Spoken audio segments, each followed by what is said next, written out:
Can money buy happiness? In this video, we'll explore the differences between money, happiness, and freedom. Happiness versus money. When we think about the contrast between happiness and money, we often come across the question, what would a fulfilling life look like for you? Most people reply with the desire to have the freedom to do whatever they wish, whenever they want. However, when you press them to specify exactly what they want, they often fall silent.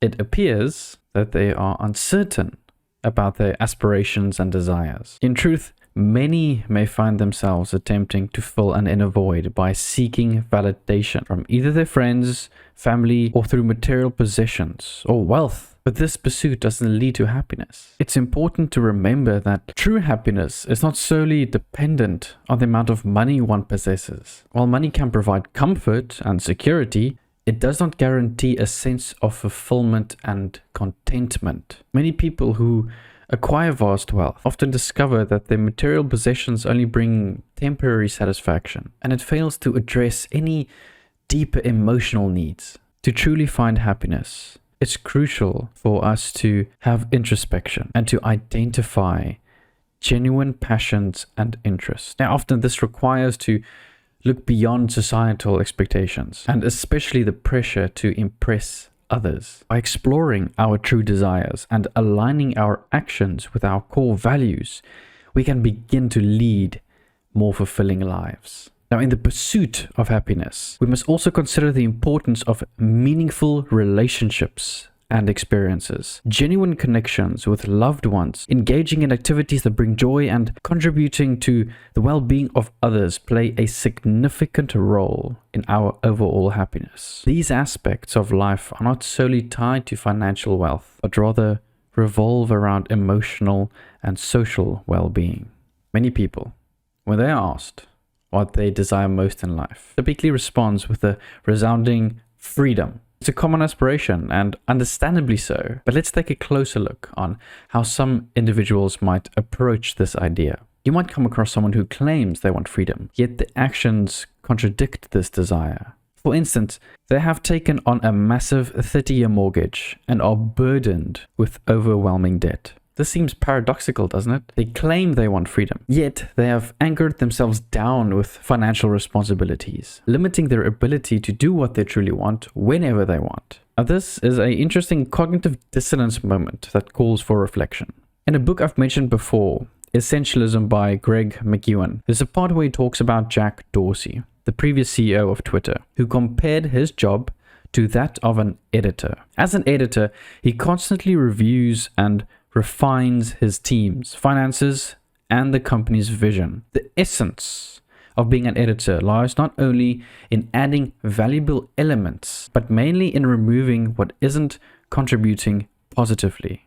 This concept of editing does not only apply to business, but our personal lives as well. This is where the idea of essentialism comes in, teaching us to become the editors of our own lives. One of the key rules it offers is the 90% rule. Whenever we evaluate something, be it a task on our to-do list or a decision to make, we need to consider the most crucial criterion and rate it between 0 and 100. Anything scoring below 90 is essentially a 0, which means it has to go. For example, when cleaning out your closet, ask yourself if you're likely to wear a piece of clothing again. If the likelihood is below 90%, it's time to let it go. Similarly, for your to-do list, ask how much a task will truly add to your most important goal. Let's explore how we can strike a balance between the pursuit of freedom and the reality of life's obligations. Consider an example of someone who is passionate about books. Reading books brings them immense joy and fulfillment.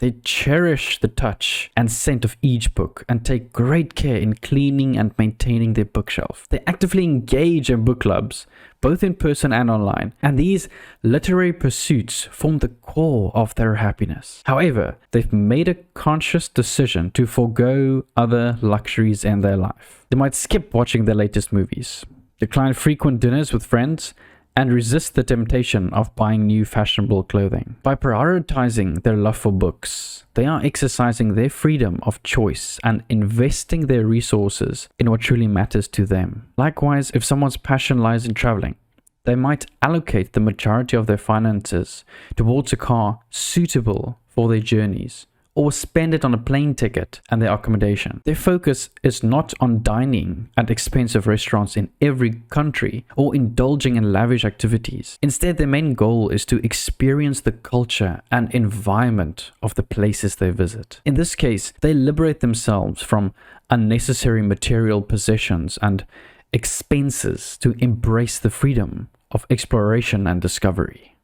Minimalism. You know, life can be a real puzzle sometimes, especially when it comes to figuring out what brings us real happiness and joy. But here's a simple truth. Focus your time, money, and effort on the things that light up your soul with happiness and joy. That's where the magic lies. All the rest, well, it's like throwing your hard-earned resources into a deep, dark abyss, like a black hole. That black hole can never be filled, no matter how much you pour into it.